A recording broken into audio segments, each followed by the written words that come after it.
أخيه أكل بن سالم ثم إلى سيدنا الإمام قطب الأنفاس الحبيب عمر بن عبد الرحمن العطاس والشيخ علي بن عبد الله بارس وجميع أولاده ومنهم الحبيب حسين بن عمر بن عبد الرحمن العطاس وثم إلى سيدنا الإمام قطب الإرشاد وغوث العباد والبلاد الحبيب عبد الله بن علي بن محمد الحداد والحبيب أحمد بن سيد الحبشي الجيلاني وثم إلى سيدنا الإمام القطب الحبيب علي بن حسن العطاس والحبيب أحمد بن حسن العطاس وثم إلى سيدنا الإمام قطب القرطاس الحبيب عبد الله بن محسن العطاس والحبيب عبد الله بن حسن شامل العطاس والحبيب عمر بن محمد بن هود العطاس والحبيب حسن بن محمد العطاس وشريفة زينب بنت صالح العطاس والحبيب أحمد بن حسن العطاس وشريفة خديجة بنت حسن العطاس وثم إلى سيدنا الإمام القطب أستاذنا البركة الحبيب عبد الرحمن بن أحمد بن عبد القادر السقاف وأمنا حج بركة بنت حج أحمد فشاني والحبيب علي بن عبد الرحمن السقاف وثم إلى حضرة أستاذنا البركة الحي عمر بن عبد الرحمن السقاف وأستاذ حج مصلحة بنت حج محمد النيدي وجميع أولاده ومنهم الحبيب سقاف بن عمر بن عبد الرحمن السقاف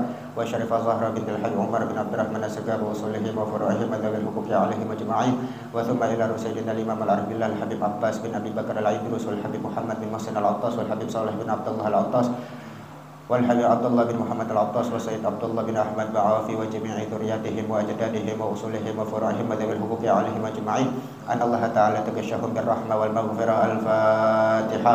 أعوذ بالله من الشيطان الرجيم. بسم الله الرحمن الرحيم. الحمد لله رب العالمين الرحمن الرحيم مالك يوم الدين إياك نعبد وإياك نستعين اهدنا الصراط المستقيم صراط الذين أنعمت عليهم غير المغضوب عليهم ولا الضالين رب اغفر لي ولوالدي آمين. Bismillahirrahmanirrahim. Nawaitu ta'alluma wa ta'lima wa tadhakkura wa tadhkira wa naf'a wal intifa' wal ifadah wal istifadah wal hatha ala tamassuki bi kitabillahi wa sunnati rasulihi wa du'a ila al huda wa dilalata ala al khair ibtigha'a maradatillahi wa qurbihi wa thawabihi subhanahu wa ta'ala.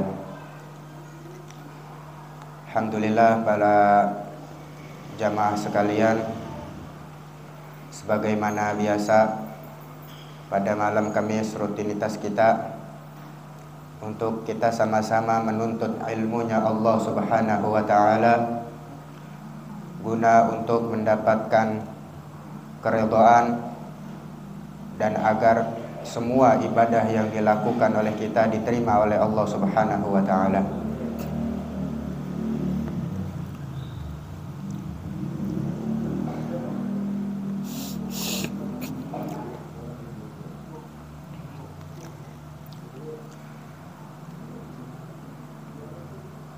Apabila seseorang beribadah, yakin ibadahnya diterima. Ya. Apabila seseorang beribadah kepada Allah Ta'ala, baik amalan yang wajib maupun amalan yang sunnah, dia yakin bahwasanya ibadah itu diterima oleh Allah Ta'ala, namun tanpa didasari oleh ilmu, maka ibadahnya ditolak. Paham ya? Orang ibadah kepada Allah Ta'ala, mengerjakan sholat 5 waktu, mengerjakan yang sunnah, yakin ibadah itu diterima yang dia kerjakan, namun tidak didasari dengan ilmu, cuma modal yakin doang, tidak akan diterima oleh Allah Subhanahu wa ta'ala. Atau kebalikannya, bila mana seseorang mengerjakan yang wajib serta yang sunnah dikerjakan sama dia, didasari dengan ilmu agama, namun dia ragu, dia was-was bahwa ibadahnya ditolak, maka tidak diterima oleh Allah Subhanahu wa ta'ala. Jadi kesimpulannya, antara ilmu dan keyakinan harus berbarengan. Ibadah yang dilakukan sesuai dengan ilmu, di samping itu wajib kita yakin dan berbaik sangka bahwa ibadah yang kita lakukan diterima oleh Allah Subhanahu wa taala. Ya. Begitu. Jangan was-was, kita ibadah jangan was-was. Selama sesuai dengan tuntunan ilmu syariat, serahin semuanya sama Allah taala. Kadang-kadang ada orang yang ibadah sama Allah bagus, dia perhatikan ya hal-hal yang dapat membatalkan, hal-hal yang makruh, hal-hal yang haram, diperhatiin sama dia. Tapi jangan sampai hal itu menjadikan hati kita was-was. Waduh, ini gua udah sempurna apa belum ya? Gitu. Ini ada yang salah apa enggak ya? Jangan, yakin aja udah. Selama kita sesuai dengan tuntunan ilmu syariat. Kalau udah dapat jawabannya, udah tahu ilmunya, enggak mesti harus was-was. Sebab dalam kaidah fikih dikatakan al-yakin la yuzalu bisyak. Keyakinan itu tidak dapat dihilangkan dengan keraguan. Artinya sepanjang orang itu yakin dan berbaik sangka kepada Allah Ta'ala, dia melakukan ibadah tersebut dengan tuntunan ilmu, maka berbaik sangkalah bahwasanya ibadahnya itu diterima oleh Allah Subhanahu wa Ta'ala. Baik. Bismillahirrahmanirrahim. Kaifa tatawaddau. Kemarin kita masuk ke dalam pembahasan tentang niat. Nah, sekarang cara kita berwudu. Idza aradtu an atawaddaa aghsilu yadayya wa aqul bismillahirrahmanirrahim tsumma atamadmadu salasan.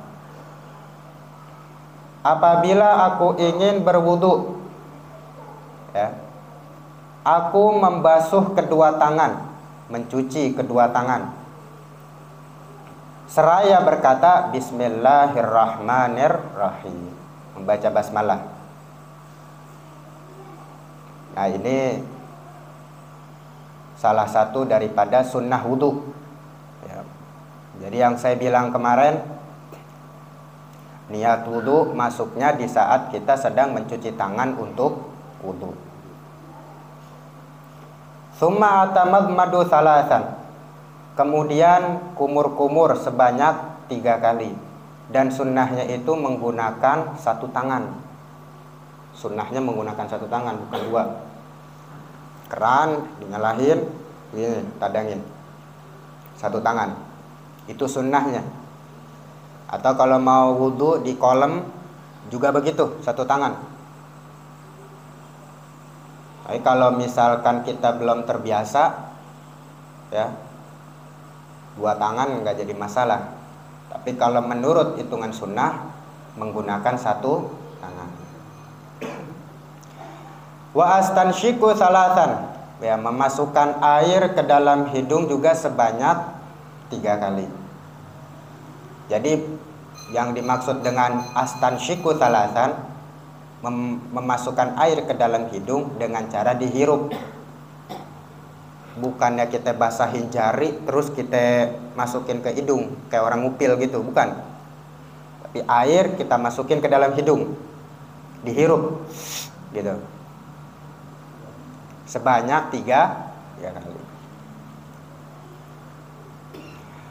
Tsumma aghsilu wajhi, habis menghirup air ke dalam hidung, membasuh wajah 3 kali. Nah, 3 kali semua tuh. Ini rukun wudu ya, rukun wudu. Di dalam wudu, salah satu daripada syarat orang diterima wudunya yaitu dengan al-muwalat. Muwalat itu berturut-turut. Ya. Jadi muwalat itu salah satu daripada syarat orang berwudu.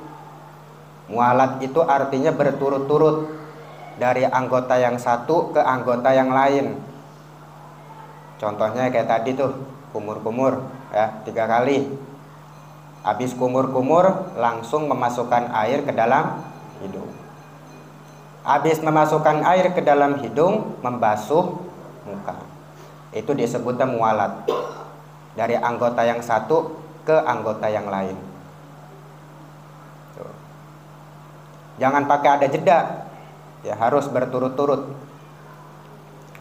Namun dalam kondisi tertentu, ketika seseorang itu berwudu, misalnya kerannya mati atau mati lampu, ya, lagi wudu nih, keran mati, sedangkan di dalam syarat wudu harus muwalat, berturut-turut, kan gitu. Maka selama air yang dibasuh tersebut di anggota tubuh yang wudu belum kering, maka lanjutin. Misalnya dia wudu di tempat wudu, lagi ngebasuh muka, air mati, dia cari tempat yang air nyala.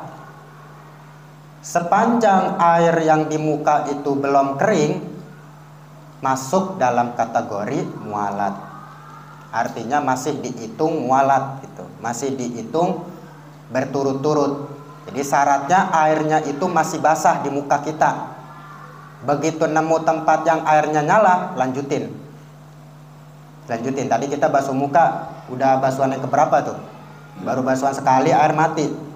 Cari tempat yang lampunya atau listriknya nyala, misalnya. Lanjutin. Tadi sekali, berarti lanjutin yang basuhan kedua, ketiga, dan seterusnya. Jadi paham ya? Disebut muwalat sepanjang anggota tubuh yang kita basuh itu masih basah. Misalnya ada orang wudhu di asopa nih, tiba-tiba asopa mati lampu, kerannya mati, dia pindah wudhunya ke Masjid Manbau Thoibin, kan jauh tuh, lumayan ya, buat jalan kaki. Hitung aja tuh, sekiranya dari asopa ke Masjid Manbaut, air yang ada di anggota tubuh yang tadi kita wudhu itu basah apa kering? Gitu. Kalau masih basah, lanjutin. Tapi kalau misalkan kering, wajib dari ulang. Gitu. Bisa mengerti ya? Summa agsil wajhi talatan. Kemudian aku basuh wajahku 3 kali. Wa aqul nawaitu taharata lis-shalah. Seraya berkata di dalam hati, nawaitu taharata lis-shalah. Summa agsilul yadain ilal mirfaqain. Kemudian aku basuh kedua tangan sampai sikut. Lebihin sedikit ya. Jangan sampai sikut ngepas gitu. Agak dilebihin. Sebanyak berapa kali? 3 kali. Summa amsahu ra'sa thalathan. Kemudian aku mengusap kepala 3 kali. Ya, di ujung kepala sini nih, dekat ubun-ubun.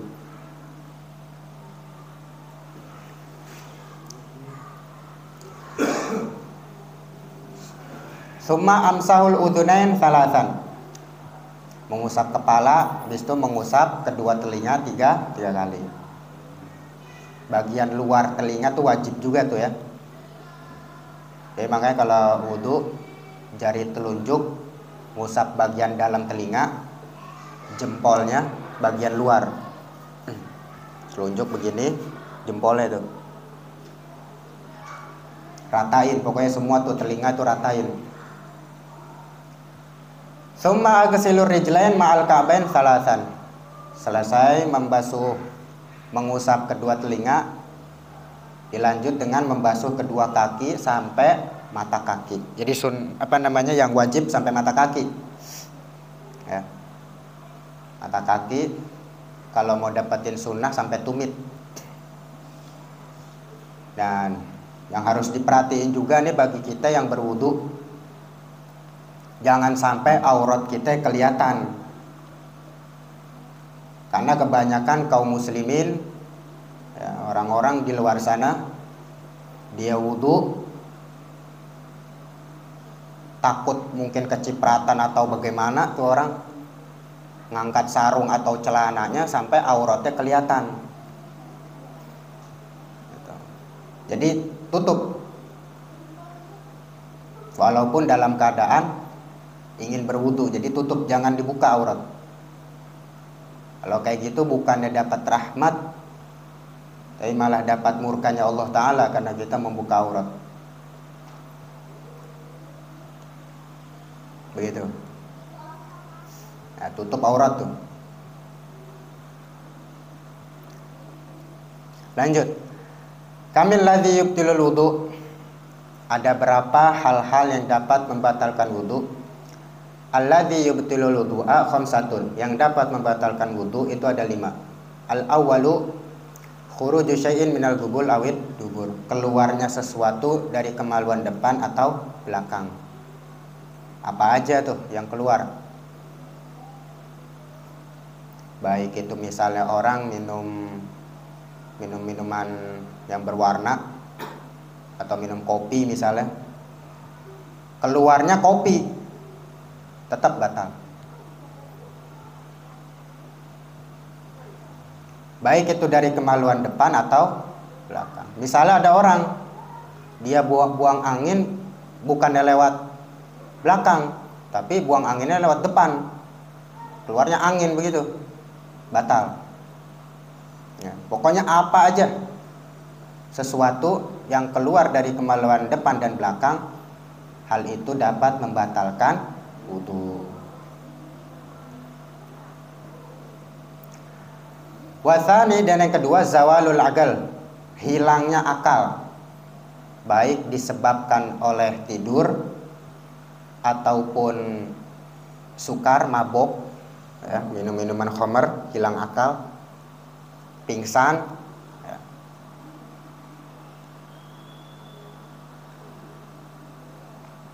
Nah, oleh karena sebab itu,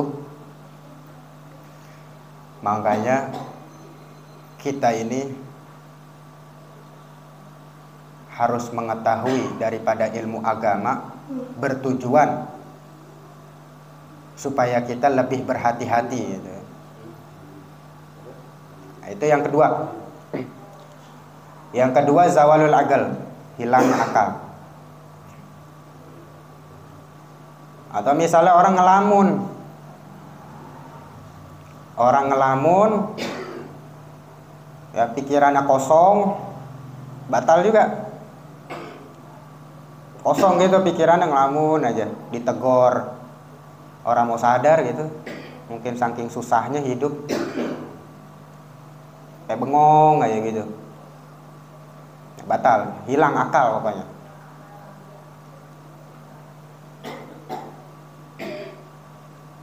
Itu kalau orang bengong sampai ditegor nggak sadar sih udah kelewat ya orangnya kayak gitu, mikirin apa tau.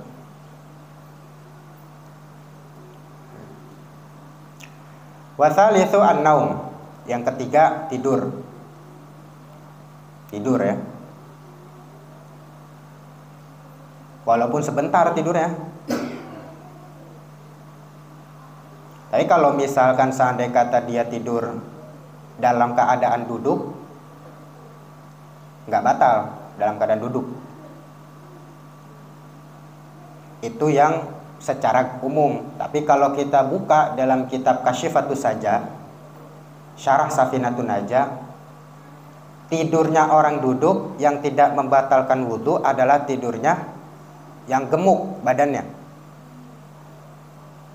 Ya nggak mesti harus gemuk banget, ya, sedang lah. Tapi kalau orang yang kurus kering begitu, dia tidur walaupun dalam keadaan wudu, ya, dalam keadaan duduk maksudnya, tetap batal. Kalau orang kurus kering banget, nah, batal deh. Ya, kalau misalkan seom Jul tuh, nah, enggak, gitu. Enggak batal. Atau Mang Nelwin, nah, Mang Toto, mengojak, itu nggak batal. Ya segitulah Mas. Pokoknya yang sampai kurus kering lah, kurus kering banget, begeng, itu batal tuh, walaupun dia tidur dalam keadaan duduk.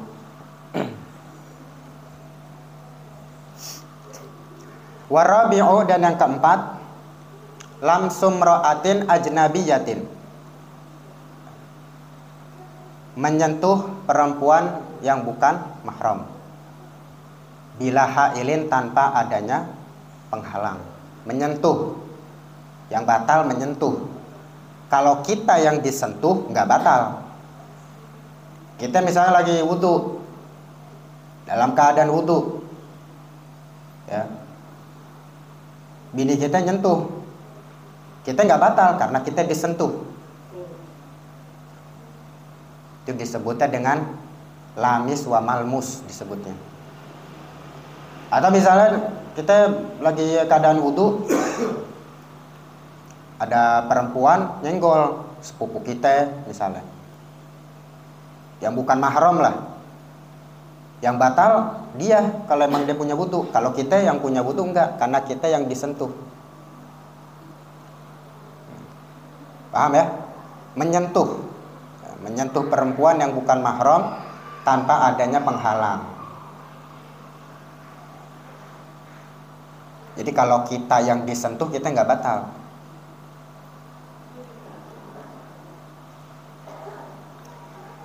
Wal khamisu masul kubuli awid dubur bi batnil kafi au butunil asabi'. Yang kelima, menyentuh kemaluan depan atau belakang dengan telapak tangan. Perut telapak tangan yang ini nih. Ini namanya batnul kafi disebutnya, perut telapak tangan. Au butunil asabi', atau perut jari-jari, yang ini nih, ini namanya butunil asabi'. Kalau kita nyentuhnya pakai ini batal. Tapi kalau kebalikannya yang ini, nah, ini enggak. Pokoknya yang kalau kita ngedekap begini nih, yang kagak ketutup itu yang batal. Nih begini nih, yang ketutup. Bisa kita ini nih begini, ya. Yang ketutup itu yang kagak batal tuh. Apa namanya, yang batal, yang ketutup. Nah, kita menyentuh nih begini nih. Kan ini nih tutup, ini kan ketutup nih semua. Nah, kita menggunakan ini batal, tapi yang kagak ketutup nih, nah, itu yang kagak batal. Terus kalau jempol bagaimana, Habib? Kalau jempol dikecualikan, dia begini, gitu, begini nih. Nah, yang ketutup itu yang batal. Tapi yang nggak ketutup itu yang kagak batal tuh, begini.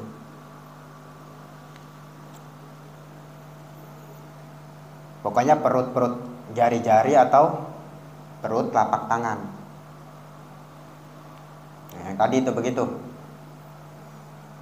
Yang ketutup itu kita. Nah, kalau dubur, yang batal itu nyentuh lubangnya itu yang batal. Kalau pipinya itu, yang luarnya, yang demplon, itu tuh, yang itunya apa sih itu? Nah, itu nggak batal itu. Jadi yang batal itu nyentuh lubangnya itu. Kalau kita sentuh batal. Nah, bisa dimengerti ya? Hakada.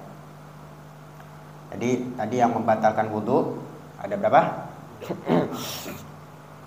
Ada 5. Yang pertama, keluarnya sesuatu, nah, kemaluan depan atau belakang. Yang kedua, menghilangnya akal. Ketiga, tidur. Ya. Tidurnya begini, tegak tapi ya. Kalau misalkan bongkok begini, najan orang gemuk ya batal. Najan orang gemuk batal begitu. Tidur harus begini.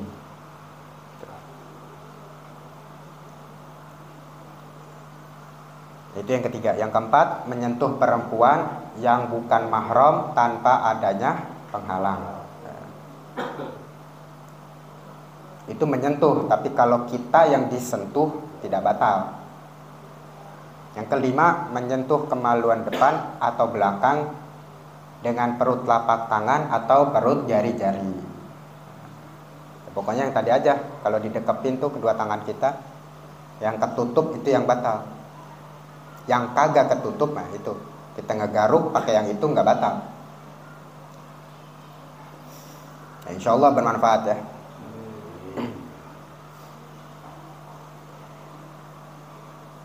Sampai sini aja deh. Besok kita masuk ke dalam pembahasan hal-hal yang haram dilakukan apabila kita melakukan itu tanpa wudu. Wallahu a'lam bishawab. Rabbi zidna ilman warzuqna fahma. Bismillahirrahmanirrahim. Alhamdulillahirabbil alamin. Hamdan na'imin hamdan syakirin hamdan yuwafi ni'amahu wa yukafi mazidah. Ya Rabbana lakal hamdu kama yanbaghi li jalali wajhika wa li 'azimi sultanik. Allahumma salli wa sallim ala sayyidina Muhammad wa ala ali sayyidina Muhammad. Rabbana taqabbal minna innaka antas samiul alim wa tub alaina innaka tawwabur rahim. Allahumma rzuqna fahman nabiyyin wa hifdzal mursalin wa ilhamal malaikatil muqarrabin wa futuhal arifin bi jahi sayyidil mursalin. Rabbana atina fid dunya hasanah wa fil akhirati hasanah wa qina adzabannar. Wa sallallahu ala sayyidina Muhammadin wa ala alihi wa sahbihi wasallam. Walhamdulillahi rabbil alamin. Alhamdulillah ala ni'amillah. Alhamdulillah ala barakatillah. Alhamdulillah hamdan yuwafi ni'amahu wa yukafi mazida. Walhamdulillahi rabbil alamin. Ya Rasulullah salam.